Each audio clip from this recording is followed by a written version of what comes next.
Hello बच्चों, welcome to my channel. आइए start करते हैं। आज का हमारा टॉपिक क्लास 10th के फिजिक्स से लाइट चैप्टर से क्या है, हमारा मिरर पे बेस्ड है, क्या है, न्यूमेरिकल है। ठीक है, तो आइए क्वेश्चन को सॉल्व करते हैं। क्वेश्चन क्या कह रहा है? A concave mirror produce 3 times magnified real image of object placed at 10 centimetre in front of it, where is the image located. Question क्या कह रहा है? क्वेश्चन कह रहा है एक कॉन्केव मिरर है जिसका मैग्निफिकेशन जो है वो क्या है, 3 टाइम्स है। ठीक है, और क्या है, इमेज कैसी है, रियल इमेज है। और ऑब्जेक्ट कहाँ रखा हुआ है? मिरर के सामने 10 सेंटीमीटर की डिस्टेंस पे क्या हुआ है, हमारा ऑब्जेक्ट क्या हुआ है, रखा हुआ है। हमें क्या करना है, इससे जो इमेज बनेगी उसका लोकेशन बताना है, मतलब इमेज कहाँ पे होगी, उसका पोजीशन क्या होगा। ठीक है, तो हमारा क्या है, ये कॉनकेव मिरर है। तो कॉनकेव मिरर हमारा कैसा होता है, ये हमारा क्या हो गया, कॉनकेव मिरर हो गया। ठीक है, और यहाँ क्वेश्चन में कह रहा है कि रियल इमेज बन रही है और मैग्निफिकेशन जो है वो क्या है, 3 टाइम्स तक। तो मैग्निफिकेशन क्या होता है? मैग्निफिकेशन हमारा क्या होता है, -v/u या फिर HI/HO। हम ऐसे भी बोल सकते हैं क्या है कि मैग्निफिकेशन जो है वो क्या है, हाइट ऑफ इमेज और हाइट ऑफ ऑब्जेक्ट का रेशियो होता है। ठीक है, तो हमारा 3 टाइम्स बोल रहा है, तो 3 टाइम्स का मतलब क्या है, ये HI/HO की वैल्यू क्या है, 3 टाइम्स मतलब 3 है। लेकिन हमसे यहाँ पे क्वेश्चन में क्या कर रहा है, रियल इमेज है। तो रियल इमेज होगा तो हमारी मैग्निफिकेशन जो क्या होगी, मिरर के केस में क्या हो जाएगा, माइनस में हो जाएगा। ठीक है, तो हमारा m की वैल्यू क्या हो जाएगी, m = -3। ठीक है, ये माइनस क्यों हुआ, क्योंकि रियल है, और रियल में अगर हमारा ऑब्जेक्ट इधर है तो रियल इमेज कॉनकेव के केस में क्या होता है, वो इसी साइड बनता है। इस साइड बनेगा तो इसका मतलब क्या हो जाएगा, हमारा v का वैल्यू माइनस में आएगा। ठीक है, v की वैल्यू माइनस में आएगी तो हम क्या करेंगे, अगर यहाँ पे वैल्यू हम पुट करते हैं v का, तो ये माइनस और v का जो वैल्यू आएगा माइनस में, वो माइनस दोनों प्लस हो जाएंगे।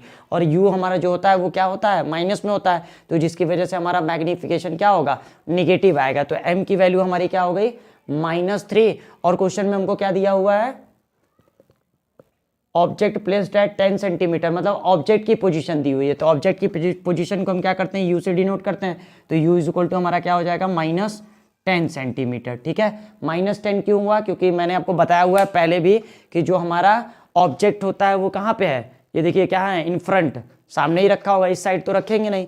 ठीक है, तो मिरर यहाँ पे है, तो मिरर के सामने, तो जितनी भी साइन कन्वेक्शन में हमने पढ़ा हुआ है कि जितनी भी डिस्टेंसेस क्या होती हैं, पोल के लेफ्ट साइड होती है, वो सब क्या होती हैं, माइनस में होती हैं। तो हमारा ऑब्जेक्ट कहाँ है, front, in front of mirror, mirror के सामने है, मतलब इस साइड है। तो हमारा क्या होगा, ऑब्जेक्ट की पोजीशन क्या होगी, माइनस में होगी। ठीक है, और ऑब्जेक्ट की पोजीशन हमेशा ही क्या होती है, हमारी माइनस में होती है। ठीक है, तो यू की वैल्यू क्या हो गई हमारी, -10। हमें फाइंड क्या करना है, हमें इमेज की पोजीशन बताना है। इमेज की पोजीशन मतलब हमें v फाइंड करना है। ठीक है, तो v फाइंड करने के लिए हम क्या कर सकते हैं, हम एक तो सिंपली यही फॉर्मूला लगा देंगे, क्योंकि हमारे पास यहाँ पे फोकल लेंथ तो दी नहीं हुई है कि हम लोग क्या करेंगे, मिरर फॉर्मूला यूज़ करेंगे।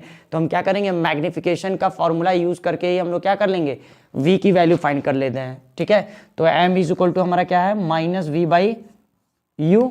m की वैल्यू हमारी दे दी है क्या, -3 = -v की वैल्यू हमें फाइंड करनी है, ये ऐसे ही रहेगा, अपॉन में क्या हो जाएगा, यहाँ पे क्या है, u, और u की वैल्यू क्या है हमारी, -10। ये माइनस कैंसिल हो जाएगा, यहाँ से क्रॉस मल्टीप्लाई करेंगे तो क्या आ जाएगा, v = हमारा -30 सेंटीमीटर। ठीक है, तो जो हमारी इमेज की पोजीशन आएगी वही हमारा क्या होता है, v से हम लोग डिनोट करते हैं इमेज की पोजीशन को, और वो हमारी क्या आ चुकी है, 30 सेंटीमीटर। माइनस का मतलब क्या है कि ये इमेज भी हमारी क्या होगी, इस साइड होगी। और ऐसे भी बोल रहा है क्या है कि रियल इमेज बन रहा है, और रियल इमेज हमारा कहाँ होता है, कॉनकेव के केस में इस साइड होता है। ठीक है, सामने होता है। तो यहाँ से ये क्या पता चल रहा है कि जो पोजीशन होगी वो क्या होगी, 30 centimetre in front of mirror. ठीक है, तो हम इसका आंसर क्या लिख सकते हैं कि image is placed 30 centimetre in front of mirror. ठीक है, ये माइनस क्या दिखा रहा है, ये माइनस, क्योंकि हमें पता है कि हमारा डिस्टेंस तो माइनस में होगी नहीं, तो ये माइनस साइन ये दिखा रहा है कि जो हमारी इमेज है वो भी क्या है, इस साइड है, मतलब सामने है। ठीक है, और जो लेफ्ट साइड है, लेफ्ट साइड होगा तो क्या हो जाएगा, हमारा माइनस साइन हो जाएगा। तो ये माइनस यही दिखा रहा है कि हमारा क्या है, इमेज भी इसी साइड है, लेफ्ट साइड है, इसीलिए क्या बन रहा है, रियल इमेज बन रही है। तो इसका आंसर हम क्या लिखेंगे, हमसे क्वेश्चन में पूछा क्या है, where is the image located, तो हम लिख सकते हैं image is placed 30 centimetre in front of mirror, ठीक है। मतलब इमेज जो है वो क्या है, मिरर के सामने 30 सेंटीमीटर की डिस्टेंस पर क्या होगा, बनेगा, ठीक है। यही क्या हो गया हमारा इस क्वेश्चन का आंसर हो गया, ठीक है। तो ऐसे और भी क्वेश्चन के साथ मिलते हैं नेक्स्ट वीडियो में, तब तक थैंक यू।